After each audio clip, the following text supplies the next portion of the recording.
날씨가 좋지 못함에도 불구하고 많은 분들 참석을 해주셔서 감사하다는 말씀을 드립니다.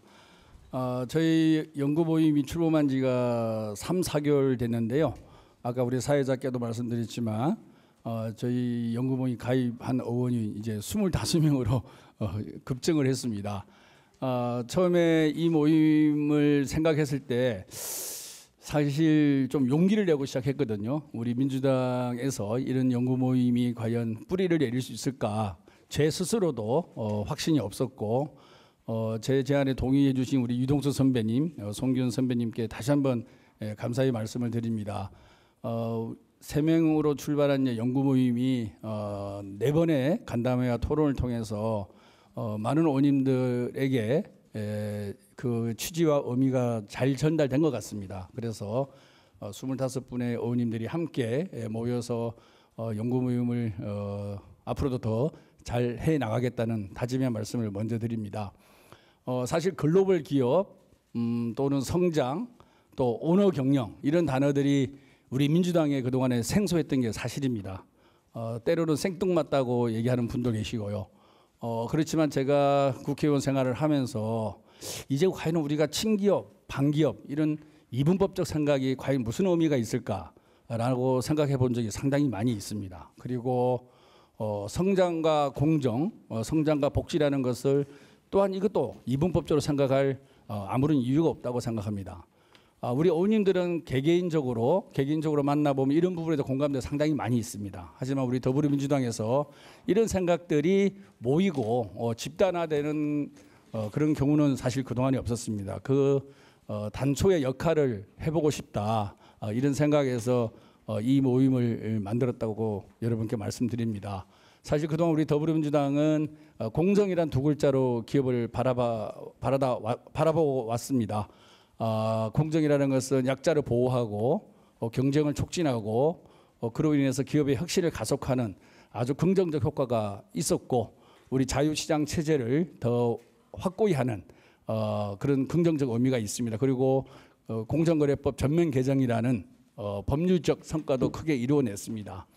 하지만 지금은 여러분도 아시다시피 G2를 중심으로 한 글로벌 국가 경쟁이 치열해지고 있고 보호무역주의를 통해서 자국 중심으로 공급망을 재편하려고 하는 세계적 움직임이 있습니다. 과연 우리 더불어민주당이 공정이란 두 글자에만 매몰돼서 계속 기업을 바라다 볼 것인가? 이 부분에 상당한 의문이 들었습니다. 이제는 우리가 공정의 가치를 계승하고 기업의 글로벌 경쟁력을 확보하는 부분에서도 더 큰 관심과 노력을 기울이는 더불어민주당이 되어야만 국민에게 사랑받고 그리고 국민과 함께하는 국민정당, 대중정당이 될 수 있다고 생각합니다. 그런 면에서 다양한 기획을 해냈고 그 기획에 많은 언론과 관심을 가져주셔서 너무 감사하다는 말씀을 드리고요. 오늘은 2차 전지 산업에 대해서 논의하고 2차 전지 산업의 대표적인 기업인 LG그룹이 어떻게 해서 2차 전지 사업에 뛰어들었고 그 중간중간 위기가 있었을 것입니다.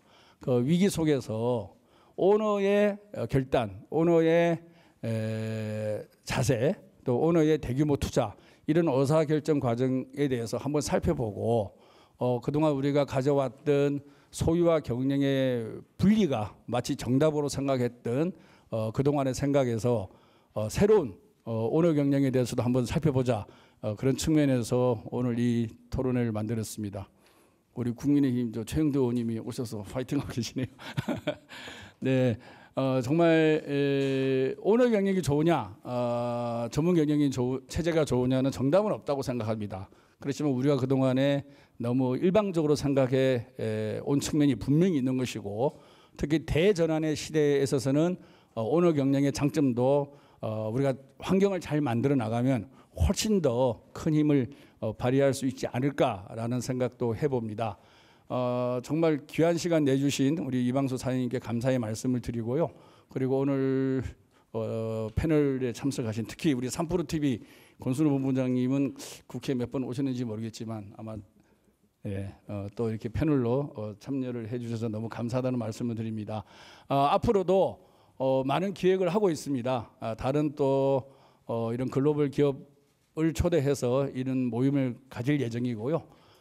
그다음에 저희 우리나라 법규 체제가 이 중소기업과 중견기업을 보호하되 한편 또 대기업에 대한 규제가 너무 과한 것이 아닌가. 글로벌 기업으로 성장함에 있어서 대기업과 이런 기업 집단들을 어떻게 지원할 수 있는지 그런 부분에서 국회가 할 역할이 있으면 또 저희가 과감하게 해야 되겠다는 생각을 합니다.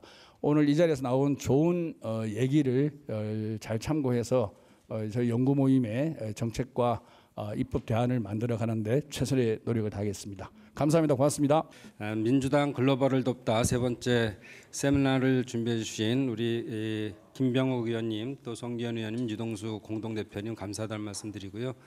우리 사회자가 소개한 것처럼 그 전에 LG 디스플레이 대표로 계시다가 지금은 LG의 대표기업 LG 엔솔의 대표를 맡고 계시는 이방수 사장님을 비롯한 참석자 여러분들에게도 감사의 말씀을 드립니다.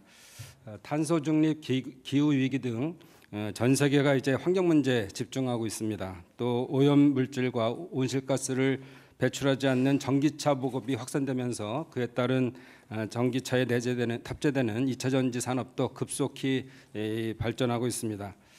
2016년 파리 협정 이후에 우리나라를 포함한 약 120개 국가가 탄소 중립 목표 기후 동맹에 가입하고 탄소 중립을 선언했습니다.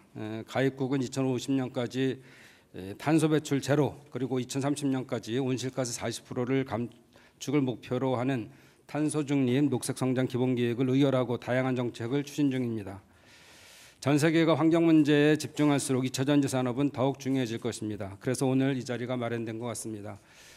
우리 당면한 과제인 부산 엑스포 유치를 위해서 의원들도 전 세계 의원 외교 활동을 하면서도 또 미국이나 중국을 비롯한 강대국뿐만 아니라 전 세계가 자국의 이익을 위해서 자원 확보에 좀 나섰습니다. 저희도 틈날 때마다 어디서 어떻게 이 반도체나 2차 전지에 들어가는 자원들, 히토리를 포함해서 모든 자원들을 확보할 수 있는 것이 있는지 노력을 같이 해야 될 시기라고 생각합니다.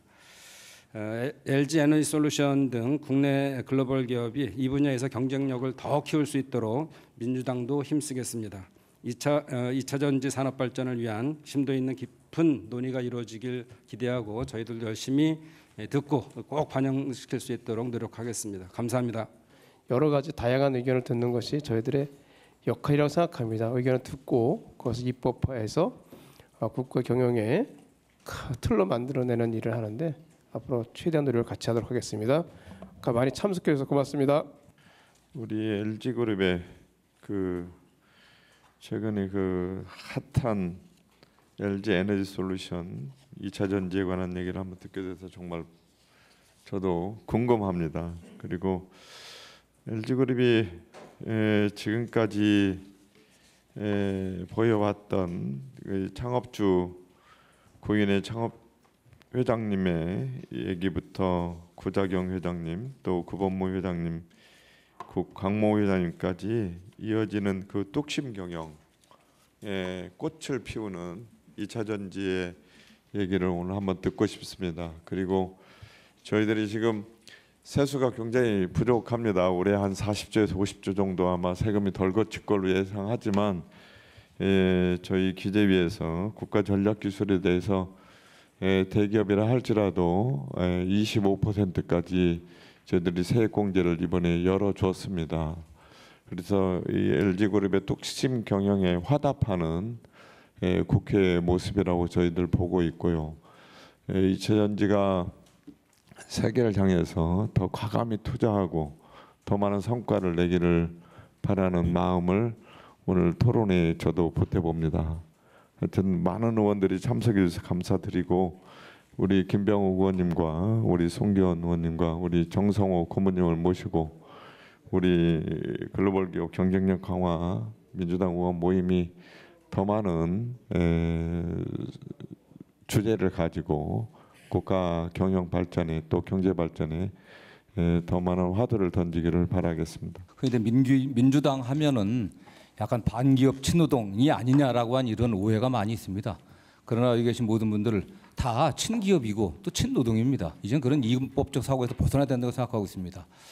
저는 뭐 이재명 당대표가 가깝다고 하니까 제가 한 말씀만 드리면 이재명 당대표가 성남시장이나 경기도지사에 있을 때 지역에 있던 기업인들하고 어떤 관계를 맺어왔는지, 지역의 기업의 투자 촉진해서 어떻게 과감하게 본인들이 갖고 있는 권한, 본인이 갖고 있던 권한을 행사해 갖고 적극 행정을 통해 갖고 기업을 유치하고 또 기업이 성장할 수 있게 만들었는지를 보시면 정말 민주당이 어떤 당이 저는 알 수 있다고 저는 생각하고 있습니다. 민주당도 우리 국민들의 미래 먹거리 산업에 대해서 정말 걱정하고 있고 국가의 성장 동력이, 잠재 성장력이 성장률이 계속 떨어지고 있습니다. 이러한 상황에서 국가가 어떻게 새로운 성장 동력을 발굴해내고 이걸 국회가 어떻게 입법적으로 또 예산적으로 지원할 것인지에 대해서 굉장히 고민을 많이 하고 있습니다.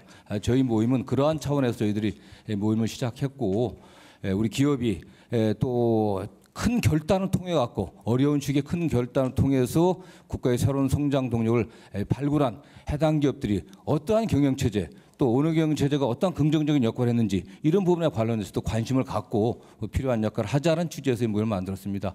오늘 이렇게 참석해 주신 우리 이방 사장님 또 우리 김영준 교수님 비롯한 토론자 여러분 진심으로 감사드리겠습니다. 고맙습니다.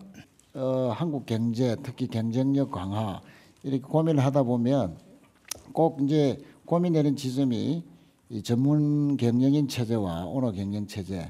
우리 과거의 역사를 되돌아보면은 그 언어 경영 체제에 대해서 꼭 긍정적인 기억만 있는 건 아닌 것 같습니다. 특히 우리 세대가 갖는 재벌에 대한 부정적 인식 이런 것이 상당히 또 깊고 또 그래 했었는데 또 다른 면에서 보면 또 반대 방향에서 우리 경제 성장에 견인차 역할을 한 것도 부정할 수 없는 사실. 뭐 이것 속에서 여러 가지 고민을 하는데 앞으로 우리 경제의 그 경쟁력 강화를 위해서는 이 언어 경영 체제의 장점 또 전문인 경영 체제의 장점 이것을 잘 접목시켜서 우리나라 경제에 맞는 경영 방식의 모델을 만들어 가야 되지 않겠나 그렇게 생각을 합니다. 그래서 오늘 많이 배우고 가겠습니다. 고맙습니다.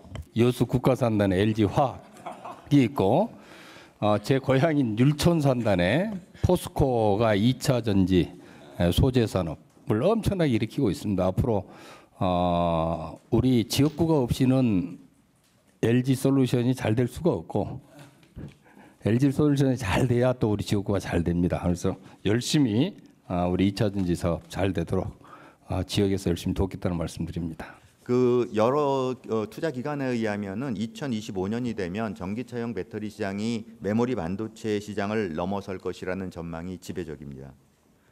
특히 현재 전기차, 무선 가전, 또 에너지 저장 장치 ESS를 말합니다.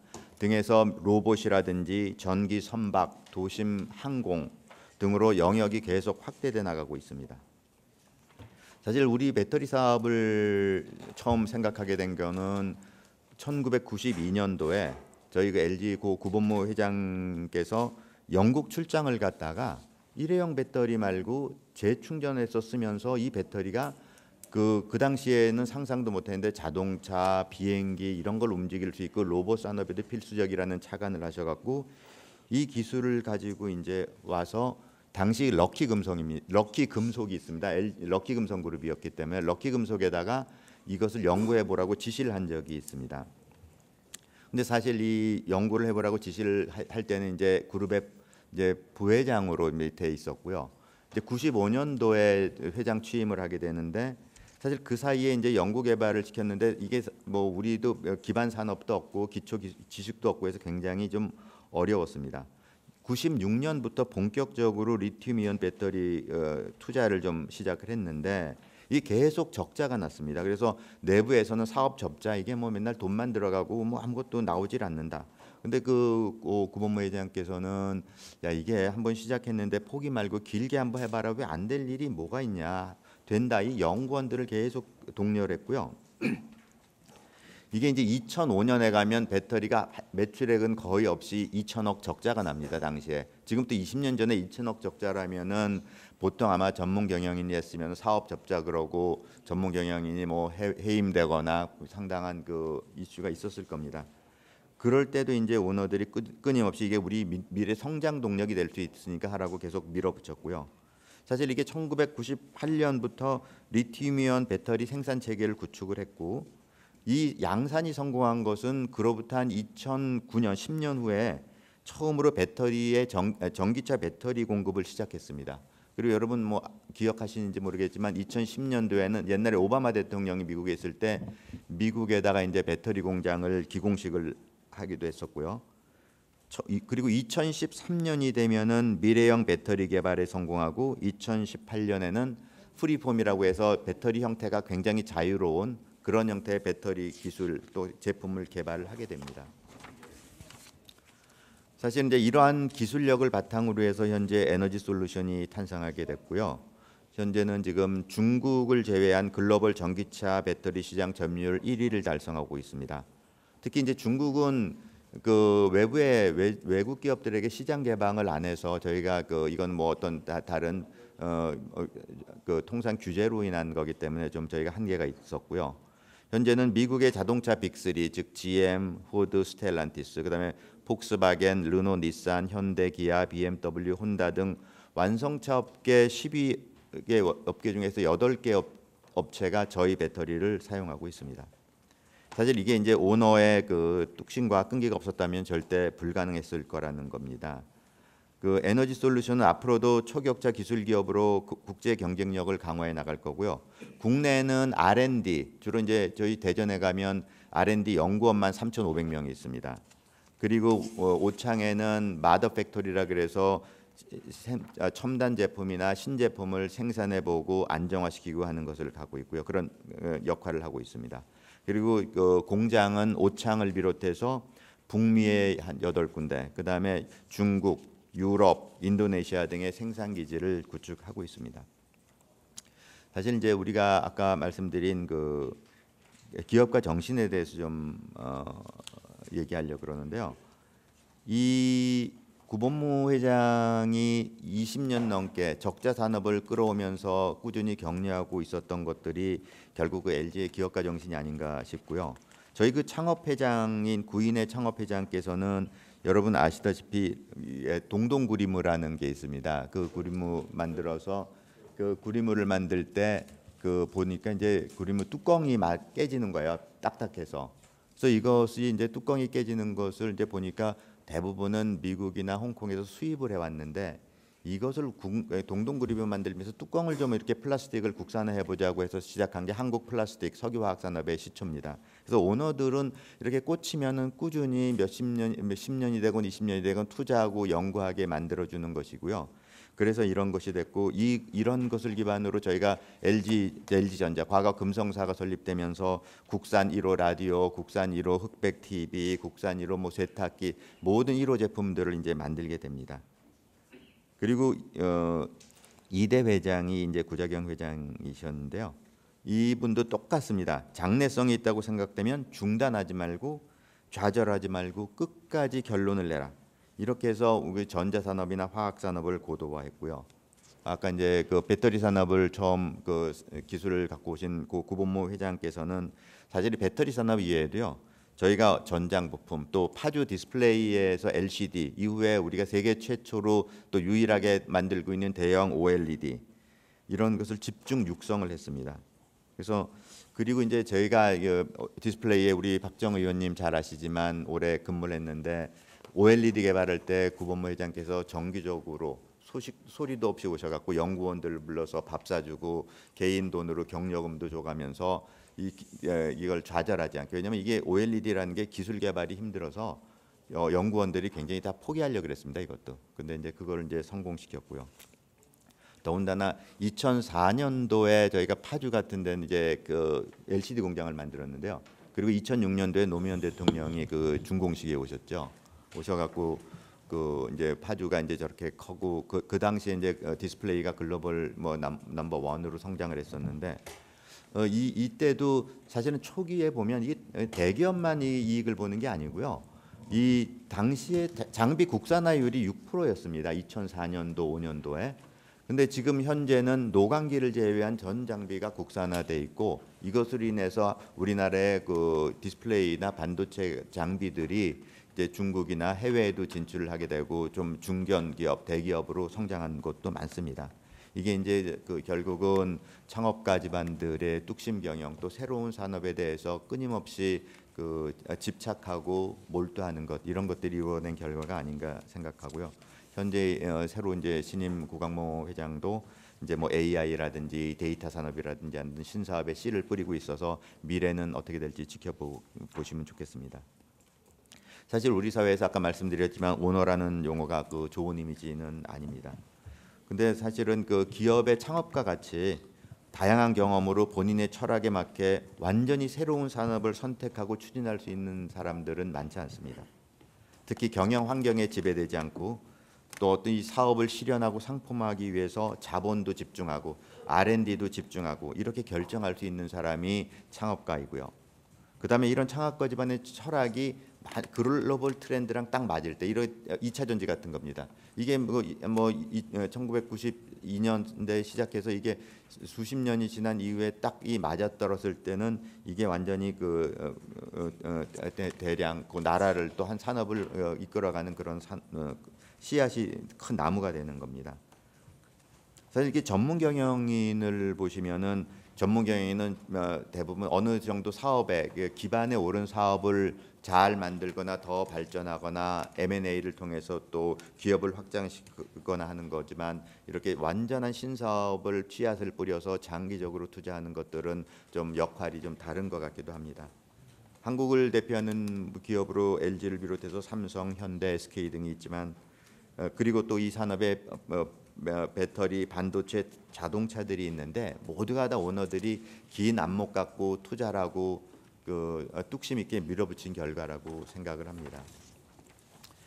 그리고 특히 대기업의 창업자 집안이 우리 드라마나 뭐 이런 걸 보면은 뭐 좀 불법 행위도 하고 사리 사욕도 좀 채우고 집안에 뭐 엄청난 싸움도 하고 하는 것으로 묘사가 되는데요. 사실 이 창업가들의 욕심이라는 것이 이걸 만든 겁니다. 창업가들이나 기업가들의 욕심이라는 것은 뭐 좋은 차나 비싼 옷이나 뭐 음식이나 여기에 있지 않습니다. 이 욕심은 자기가 꽂힌 사업을 키우고 이것을 갖고 스스로 성공하고 성취감도 느끼고 그리고 이것을 뭐 큰 기업으로 만들어서 사람도 고용하고 또 사회에도 기여하고 하는 것들이 대기업 하는 사람들의 욕심인 것입니다. 즉 우리가 욕심이라는 것, 기업가의 욕심이라는 것을 결국은 기업가 정신, 창업가 정신으로 불러주시면 좋겠습니다. 우리나라 기업인들이 이렇게 기업가 정신, 욕심을 충분히 발휘해서 그래서 국가와 국민에게 이바지할 수 있도록 국회 차원에서도 많이 도와주실 걸 좀 부탁드리고요. 특히 이번 세미나가 민주당이 갖고 있는 의도와 기대대로 기업에 대한 인식과 이미지를 바꿔나가고 정치가 경제를 후원하고 지원하고 또 이끌어가는 계기가 되리라고 확신합니다. 오너 경영과 전문 경영인의 경영 이 장단점에 관해서 김용진 교수님께서 먼저 말씀해 주시면 감사하겠습니다. 내가 지분이 10%, 20%, 30% 있으면 나머지 90%, 80%, 70%는 뭐 하는 사람들입니까? 이 사람들은 오너 아닙니까? 주식회사이기 때문에 주주는 다 오너거든요. 그래서 사실 이런 표현은 옳지 않다. 그래서 지배주주 경영이라고 하는 것이 훨씬 경영학적으로 보면 적합한 표현이다라는 말씀을 드리면서 일단 시작을 하겠습니다. 그래서 아무튼 우리나라의 삼성, 뭐 SK, 현대, 그 LG 주요한 글로벌 기업들은 다 이런 형태의 지배주주 경영을 하고 있고 또는 오너 경영을 하고 있고 이 오너 경영의 특징은 세습이라는 거죠. 이제 많은 분들이 좀 우리 이방사님도 말씀하셨지만 이 지배주주 경영의 핵심은 강력한 주인의식 그리고 위험 감수, 장기적 성장 전략과 추진력 이거지 않습니까? 인정합니다. 저는 사실은 제가 대한민국에서 가장 존경하는 기업가 세 분을 들어야 되는데 두 분만 들으려 그러면 LG는 계시니까 우리 정주영 회장님하고 이건희 회장님인데 정말 그 목숨을 걸고 하신 거예요. 뭔가 새로운 걸 바꾸기 위해서 이런 게 없었으면 대한민국이 없었다라는 부분 뭐 우리 충분히 인정을 할 거라고 생각됩니다. 뭐 해외도 많습니다. 일본의 그러니까 미국의 뭐 월마트와 K마트의 비교를 보시면 월마트는 샘 월튼이 돌아가시고 랍슨 월튼이 이어받아서 세계에서 가장 큰 유통기업으로 키웠지만 비슷한 규모였던 K마트는 전문 경영 체제를 가져갔고 위기에 대응을 못했기 때문에 무너졌다. 지금 없어졌잖아요. 이런 거 토요타가 2009년 위기를 맞았을 때 14년 동안 유지되온 전문 경영 체제를 없애고 아키오 토요타 회장이 들어오면서 위기를 극복했다. 이런 게 이제 대표적인 사례입니다. 어떤 경영자를 우리가 선발을 해야 되고 어떻게 선발을 해야 되고 이 사람들이 장기적 비전을 갖고 경영을 할 수 있도록 어떤 체제가 만들어져야 하는가. 이게 핵심인 거죠, 사실은. 그렇게 돼야지 이 기업도 안정적으로 성장을 할 수가 있는 거니까. 우리 이제 그 예를 많이 듭니다만 스웨덴의 발렌베리 가문이라는 데가 있습니다. 한동안 우리나라에서 여기를 본받자에서 많이 얘기를 했었습니다. 발렌베리 가문은 일단 스웨덴에서 가장 존경받는 가문이에요. 이 사람들이 갖고 있는 기업이 스웨덴 전체 GDP의 25에 30%를 설명한다고, 어떤 때는 60%까지 갔다 그래요. 설명한다고 합니다. 근데 왜 존경받느냐? 이 사람들은 첫 번째 원칙, 회사의 주식은 직접 가지지 않는다예요. 세 개의 재단인데 이 재단을 통해서 갖고 있다. 그러면 이제 이 거버넌스 구조, 즉 이사회 구조에 참여를 할 수 있는 거잖아요. 그리고 이 가문에서 경영자가 나옵니다. 대신 이 사람은 굉장히 교육을 잘 받은, 아주 체계적으로 어렸을 때부터 교육을 받고 역량이 있다고 생각하는 사람, 이 사람들을 경영자로 앉힙니다. 이제 이런 특성 때문에 사실은 스웨덴 국민들한테 굉장히 존경받는 기업이고 가문이죠. 자, 그래서 이렇게 이제 중요한 거는 제가 말씀드린 두 가지 이슈, 어떻게 좋은 승계자, 좋은 경영자를 뽑아서 승계시킬 거냐 하는 이슈 하나 있고, 이 경영자가 어떻게 장기적 비전을 갖고 투명하게 경영할 수 있도록 할 것이냐는 이슈를 우리 사회가 지금 고민을 해야 되는 시점에 와 있다라고 보고요. 그럼 좋은 경영자 어떻게 만드는 거냐? 사실 저는 스티브 잡스와 팀 쿡의 사례를 보면 다른 일본 기업도 사실은 그렇습니다. 굉장히 오랫동안 이 사람을 키워요. 그래서 스티브 잡스가 얘는 나랑 생각이 똑같아. 그래서 팀 쿡을 최고 경영자로 만든 거고, 팀 쿡은 그 스티브 잡스 만들었던 레거시 위에 지금 엄청나게 잘하고 있잖아요. 거기에 이제 이사회가 백업을 하고 있는 거거든요. 그러니까 그렇게 경영자 승계 프로그램. 그러니까 우리 입장에서도 아니, 창업자 가족 중에 정말 똑똑하고 잘하는 선수가 있어요. 키워야죠. 그런데 키우는 것은 아주 바닥부터 철저하게 제대로 된 교육을 시켜서 석세션 플랜을 만들어내야 한다라는 게 이제 첫 번째 이슈고요. 두 번째는 제가 사실 더 이상 그 부분 말씀 안 드릴게요. 우리나라 재벌 기업이라고 하는 데서 승계하는 과정에서 얼마나 복잡하고 어려운 문제들이 많이 있었는지는 더 이상 여기 앉아 계신 분들 더 잘할 테니까 뉴스도 많이 나왔고 말씀을 안 드리겠습니다. 그다음에 이제 두 번째는 그러면 어떻게 이 선택된 경영자가 장기적인 경영을 할 수 있겠느냐? 이게 사실 이사회거든요. 여러분 스티브 잡스가 애플에 있다가 창업자잖아요. 쫓겨났어요. 이사회에서. 어떻게 도대체 그럴 수가 있지? 우리는 어떻게 하죠? 우리는 흔히 오너라고 부르는 사람들이 사회이사를 임명을 합니다. 미국의 유수한 글로벌 기업들은요, 사회이사 면면을 보시면 함부로 할 수 없는 사람들이 다 들어가 있어요. 그래서 이제 이 이사회의 독립성과 공정성을 어떻게 확보해내고, 그래서 그 이사회를 중심으로 의사결정을 하게 만들 거냐. 이사회는 사실은 회사의 가장 중요한 의사결정 기구이거든요. 근데 우리나라는 지금 거의 도외시를 하고 있어요. 그러면서 우리 이제 언론에서 맨날 비판합니다. 이사회가 거수기라고. 제가 사회에서 할 때는 그렇지 않았습니다. 아무튼 저는 철저하고 꼼꼼하게 따져요. 이렇게 이제 그 역할들을 좀 해줘야 될 필요가 있어서 그 컨트롤 타워를 어떻게 해야 되는 거냐에 대한 여기는 이제 임기 문제, 누가 어떤 구성원들을 어떤 임기로 해서 하게 할 거냐는 이슈가 있습니다.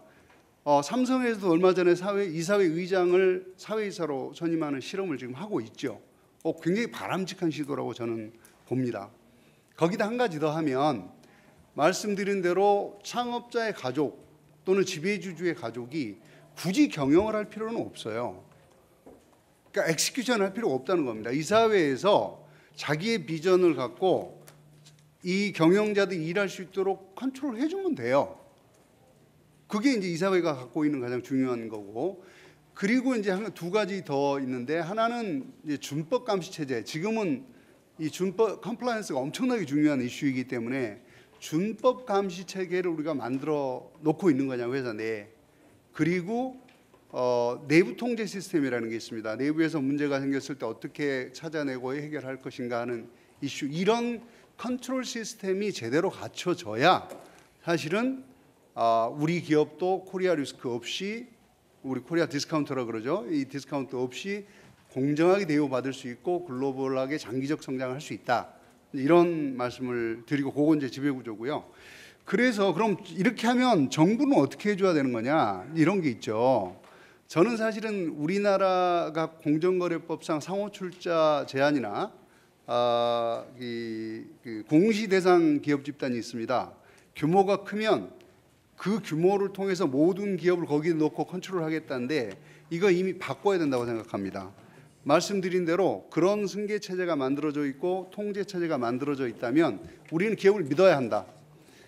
그래서 지금은 성장 방식이 이노르게닉이라고 합니다. 비유기적 방식입니다. 과거의 제조업 때는 내가 내부에서 뭔가를 만들고 내 계열사 만들고 이렇게 성장을 했지만, 지금은 M&A를 엄청나게 많이 하거든요.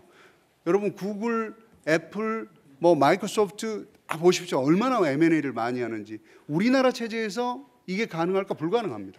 우리는 맨날 고민하죠. 왜 M&A가 안 일어날까? 아니죠. 우리 법체계가 그렇게 돼 있습니다. 그래서 이런 것들을 과감하게 없애고 대신 규제하는 방법 만들어야죠. 가공 자본이 들어가면 안 되니까.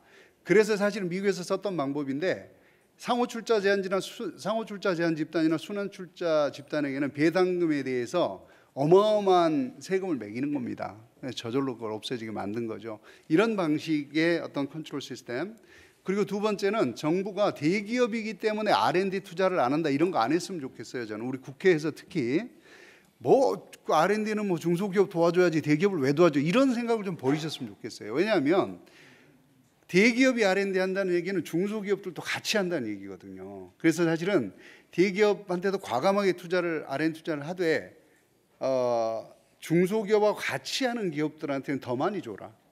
이 생태계를 만들 수 있도록 구조화를 해주는 메리트를 좀 줘야 되고, 이 세제 혜택도 마찬가지입니다. 그런 구조가 만들어져 있는 기업들, 나 혼자가 아니고 삼성이 사실은 어려운 이유가 뭐였습니까? 다 일본 소재 쓰고 국내 생태계 안 만든 거잖아요. 그거를 할 수 있는 기업들한테 좀 더 과감하게 혜택을 주는 것도 사실은 우리 국회가 한번 고민을 좀 많이 해보시면 좋겠다. 말씀드리면서 장시간 말씀 마치겠습니다. 감사합니다. 오너 경영 이슈는 올드하다. 과거 한참 한 20년 전 선배들이 했던 논쟁이고, 그거에 언제까지 집착해서 그 얘기만 하고 있을 거냐. 지금은 오히려 자본시장이 이런 데서는 훨씬 더 다른 방식의 건설적인 얘기들을 해야 되는 타이밍에 오너 경영이냐 전문 경영이냐 얘기하고 있는 거는 굉장히 과거의 방식이다라는 얘기를 좀 드렸어요. 그래서 의원님이 그럼 요즘 방식은 뭔데? 와서 얘기해봐 그래가지고 오게 됐는데요. 사실 그 오너 경영이냐 아니냐에 대한 이슈는 과거에 굉장히 많은 일과 얽혀 있을 거예요. 그러면 지금 와서 생각이 들었던 거는 그 오너 경영의 전문성이라는, 그러니까 장점이라는 건 분명히 있습니다. 그 2008년 금융위기 이후에 GM이 망했었잖아요.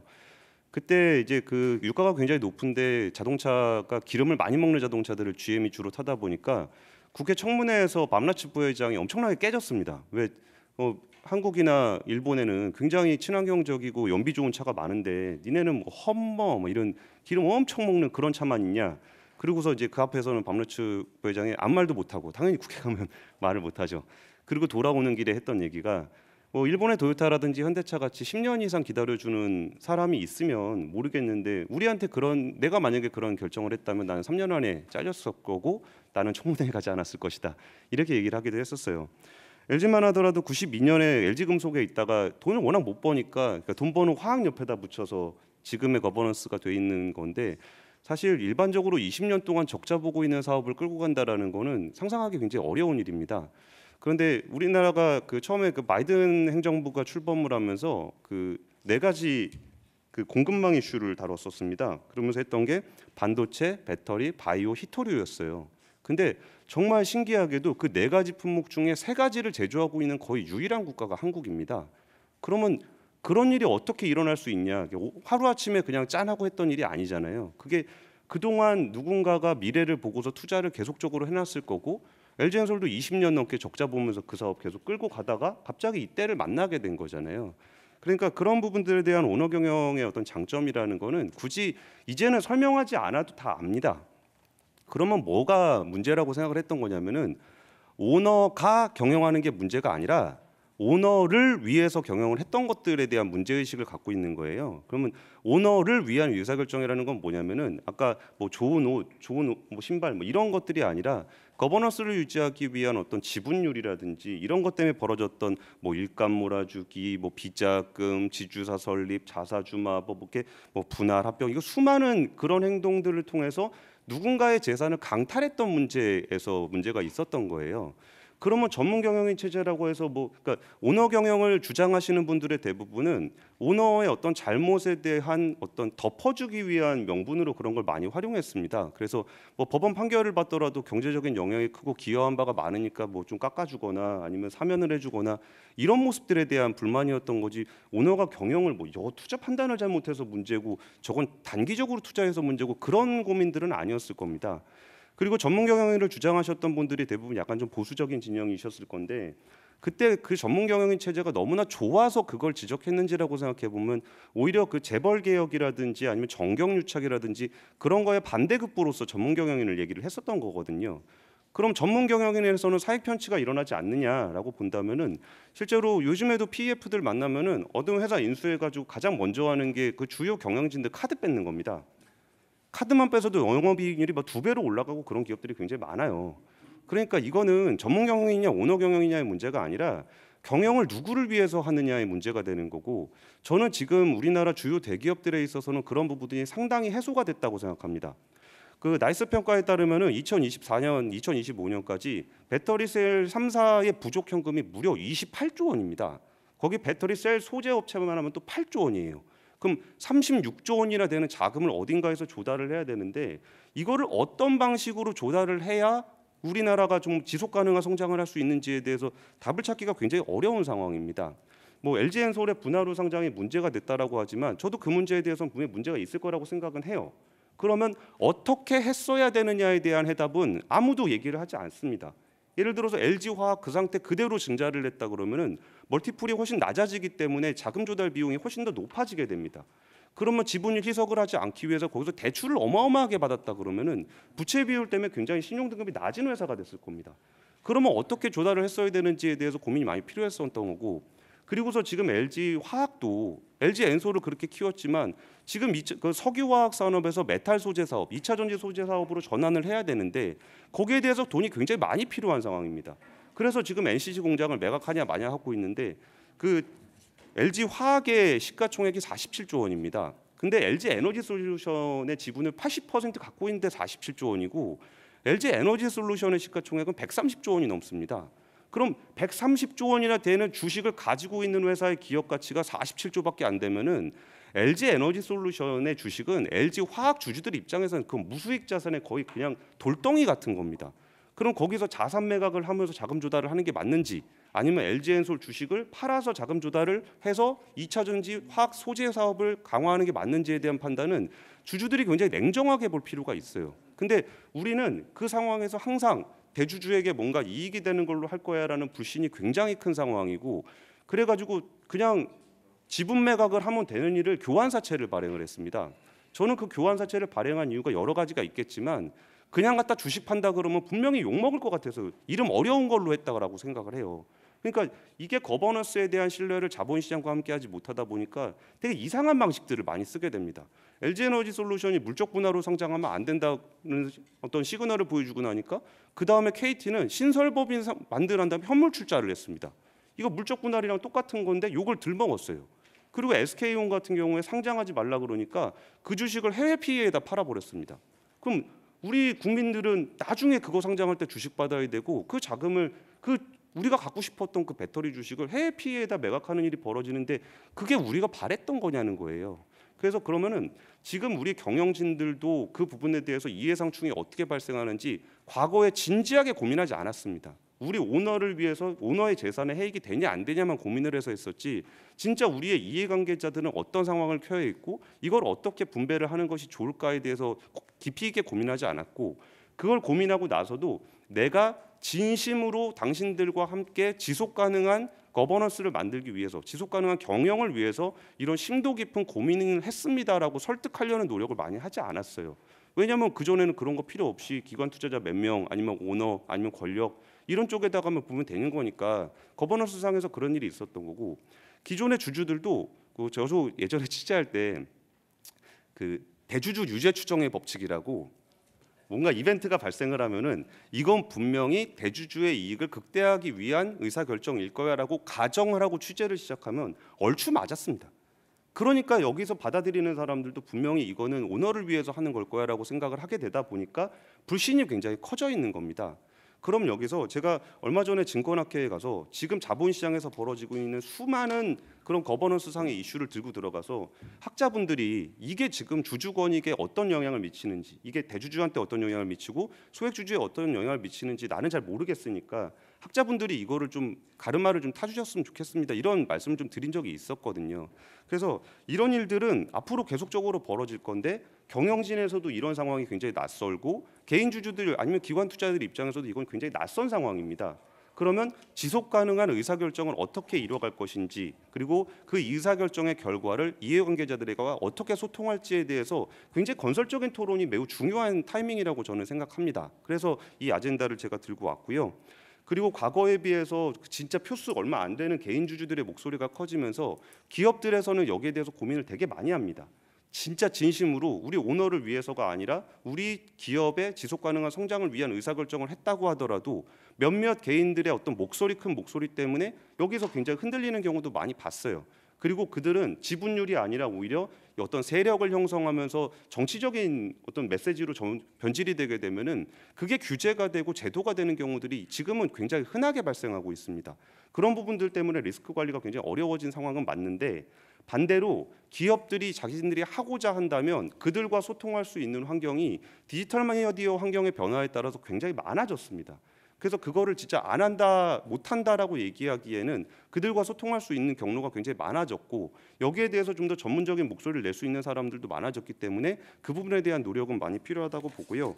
제가 아무래도 이제 이쪽 선프로 TV 쪽에서 왔으니까 말씀을 좀 드리는 건데, 그런 부분에 있어서도 저희는 다소 어렵다라고 하더라도, 내용들이 좀 다소 어렵더라고 하더라도 저희 시청자분들이 그런 쪽에 분들이 많다 보니까 계속적으로 이런 문제 제기를 하고 같이 고민을 하고, 이게 진짜 대주주를 위한 게 맞냐, 그냥 불만만 얘기할 게 아니라 그럼 우리는 뭘 요구할 수 있느냐, 그리고 우리는 얼마만큼을 요구하는 것이 정당한가에 대한 그런 고민을 오너 경영이다, 전문 경영이다, 흑이다, 백이다가 아니라 이 중간 그레이 어디서 우리의 이해관계자들이 타협할 수 있는 점이 어딘가를 끊임없이 고민하고자 하는 그런 메시지를 굉장히 계속적으로 내려고 하고 있습니다.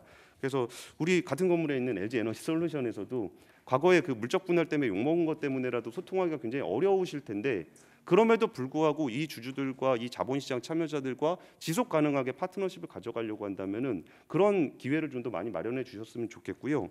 그리고 지금 이렇게 패러다임 시프트가 되는 상황에서는 정말 우리가 생각했던 것보다 자본시장에서 조달해야 될 자금의 규모가 굉장히 크다는 거, 그 기업이 과거에 만들어왔던 그 돈으로 감당할 수 있는 종류가 아니라는 거를 좀 명심해 주셨으면 좋겠고, 그게 단순히 뻔하게 할 수 있는 유상증자라든지 그런 거, 그러니까 주주들한테 당연히 권한을 줘야 되는 유상증자를 회피하기 위해서 뭐 전환사채를 발행하고 PE를 몇몇 PE들과만 협상하고 이런 것들이 정말 정작 그 주주들에게 피해를 끼치는 것에도 불구하고 말이 어렵다는 이유로 여론을 신경 쓰다가 지속 가능한 그 동반 성장의 선택지를 하지 않고 있는 상황이 이어지고 있다는 점을 좀 강조드리고 싶고, 앞으로도 이런 류의 소통의 자리가 많아졌으면 좋겠습니다. 그래서 민주당 쪽에서도 과거 이 돈 빼먹는 거, 사익 편취를 하지 못하게 하는 부분에 대해서는 진보 진영이 정말 많은 역할을 하셨다고 생각이 들고요. 거기에 대한 제도 개선도 많이 이루어졌다고 생각하고, 그리고 앞으로 좀 더 지속 가능 성장을 위해서는 어떤 부분들이 더 필요한지에 대한 고민을 함께 해주셨으면 좋겠습니다. 이상입니다.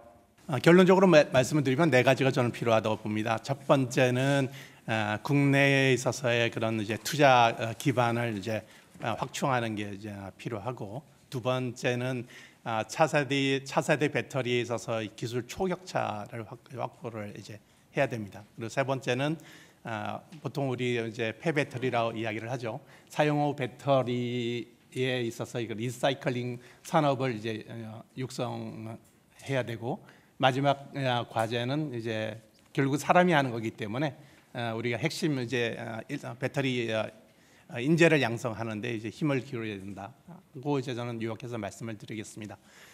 그 이 이야기를 꺼내기 전에 먼저 우리 이제 좌장을 맡고 계시는 최준선 명의 교수님께서 전체적인 우리 배터리 산업에 있어서의 그런 스냅샷을 좀 이제 요청을 하셨는데, 지금 배터리의 역사는 우리가 뭐 잘 아시다시피 뭐 휴대폰과 그다음에 노트북에 들어가는 이제 소형 2차 전지 90년대 이제 초반에 시작했죠. 서부터 해서 그다음에 전기차에 들어가는 이제 중대형 2차 전지, 이것은 이제 세계 최초로 전기차 배터리를 이제 양산에 성공한 것은 LG 에너지 솔루션. 그때는 이제 2009년 LG 화학이었죠. 그때 이제 오창에다가 이제 친환경 이제 전기차 배터리를 이제 기공식을 했고, 바로 이어서 삼성 SDI가 울산에 BMW에 납품되는 전기차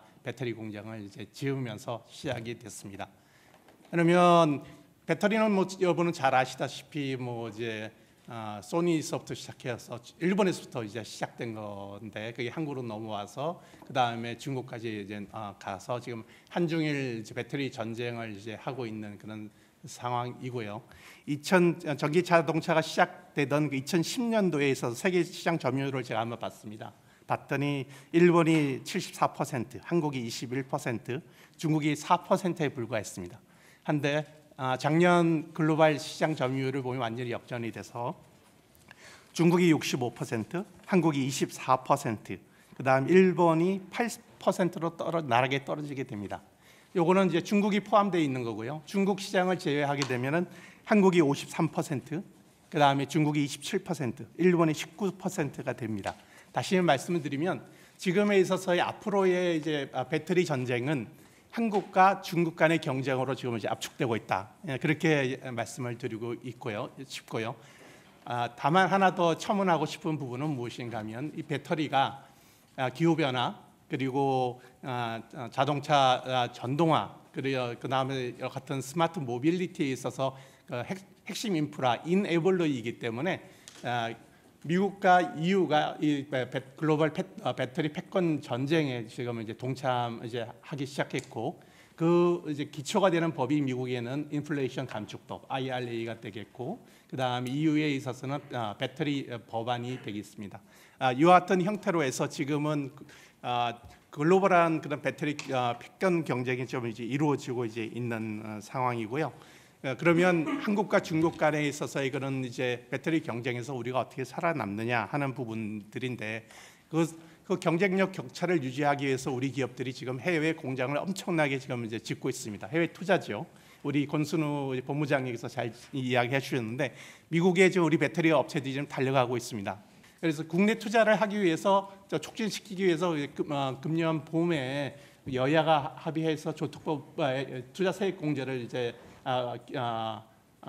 조정 투자세액 공제율을 상향 조정해주는 그런 특단의 조치를 해주셨습니다. 굉장히 이제 감사드리고요.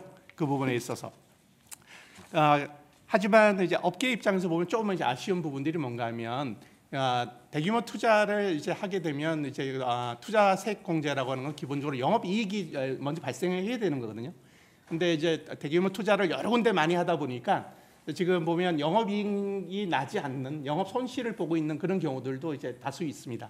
그런 경우에는 이제 그와 같은 이제 투자세액 공제율을 상향 조정한다 하더라도 효과가 실효성이 반감되는 그런 이제 문제가 이제 발생하고 있습니다. 그래서 미국이 지금 이제 운영하고 있는 그와 같은 이제 투자 지원 인센티브의 도입을 이제 요청을 지금 이제 하고 있습니다. 그 내용이 이제 뭔가 하면은 투자세액 공제 직접 환급 및 공제 양도를 허용해 주는 그런 부분들인데, 이 부분은 지금 이제 국회 기획재정위에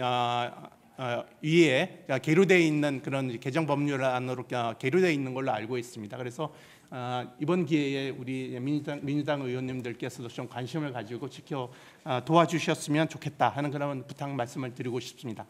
두 번째는 이제 기술 초격차와 관련되는 이제 부분인데 그것은 결국에는 차세대 배터리 쪽에 있어서의 경쟁력 우위를 어떻게 가져가느냐 하는 부분들인데 뭐 잘 아시다시피 중국이 이 분야 쪽에 엄청난 투자를 지금 이제 하고 있습니다. 그렇기 때문에 배터리 쪽에 대한 R&D 투자 지원을 대폭적으로 좀 늘리는 게 중요하다. 근데 아쉬운 부분은 뭔가면 지금 이제 반도체와 배터리하고 이제 R&D 투자를 이제 비교를 해보면 지금 반도체 R&D 투자의 한 5분의 1 수준에 좀 불과하고 있습니다. 배터리의 R&D 투자는. 그리고 이제 증가율도 배터리는 한 9.7%인데 연평균 증가율이. 근데 반도체 같은 경우는 연평균 R&D 증가율이 한 16% 정도 됩니다. 그러니까 아직도 보면 이제 배터리 쪽에 있어서 R&D 투자 여력이 굉장히 약하다 하는 그런 부분들이기 때문에 지금 이제 기술 초격차로 가기 위해서는 정부 차원에서의 그런 R&D 투자 예산을 좀 더 파격적으로 해줘서 마중물 역할을 좀 해주는 게 굉장히 이제 중요하다 하는 게 말씀을 이제 드리고 싶고요. 세 번째는 사용 후 배터리 통합 관리 시스템을 구축하는 것이 굉장히 중요합니다. 우리나라가 자원이 없는 나라이기 때문에 결국에는 배터리는 핵심 광물을 이제 원료로 하고 있는 것이고 핵심 광물은 이제 우리가 이제 해외에서 광산을 이제 확보를 하는 것인데 그리 쉬운 건 아닙니다. 지금 보면은 연평균 30% 이렇게 이제 시장이 이제 배터리 시장이 증가한다고 그러면은 앞으로 신규 광산이 한 200개 정도 더 필요하다고 이제 그렇게 이제 보고 있는데 광산 개발하는 데는 한 10년 정도의 그런 장기간이 소요되고 있는 거거든요. 그렇다고 그러면 제일 좋은 방법은 리사이클링을 통해 가지고 핵심 광물을 확보하는 방법이고 이 분야 쪽에 있어서는 근데 불행히도 전기차 운행은 국토부, 그 다음에 재사용 산업은 산업부, 그 다음에 리사이클링 재활용 산업은 환경부 이렇게 지금 다부처 복합 이제 규제에 놓여져 이제 있기 때문에 그래서 사용 후 배터리 쪽에 있어서는 통합 관리 체제를 좀 만드는 것이 필요하고 거기에 대한 그 특별법 부분을 좀 제정할 필요가 있다 하는 부분을 강조하고 싶습니다. 마지막으로 이제 인력과 관련되는 부분들인데. 인력에 대한 그 부족한 부분들은 우리가 너무나 잘 알고 있고 지금 기업 배터리 쪽의 투자는 배터리 셀 업체만 하는 게 아니고 소재, 장비 모든 분야 쪽에서 지금 투자가 이루어지고 있고 지역적으로 보면 특히 포항, 울산, 광양, 새만금 쪽으로 해가지고 소위 지방 쪽에서 투자가 굉장히 많이 이루어지고 있다 보니까 인력의 미스매치 현상이 굉장히 큽니다. 그래서 지금 이제 협회에서는 우리 배터리 업계랑 힘을 모아가지고 배터리 아카데미라는 것을 신설을 해서 그래가지고 이제 신규 배터리 이제 인재 양성 프로그램을 이제 운영하려고 합니다. 그 관련된 예산이 이제 내년도 예산으로 처음 이제 올라가고 있습니다. 그 사업의 신규 사업에 대해서도 좀 이제 우리 의원님들의 그런 각별한 지원을 이 자리에서 좀 부탁드리고 싶습니다. 마무리하겠습니다.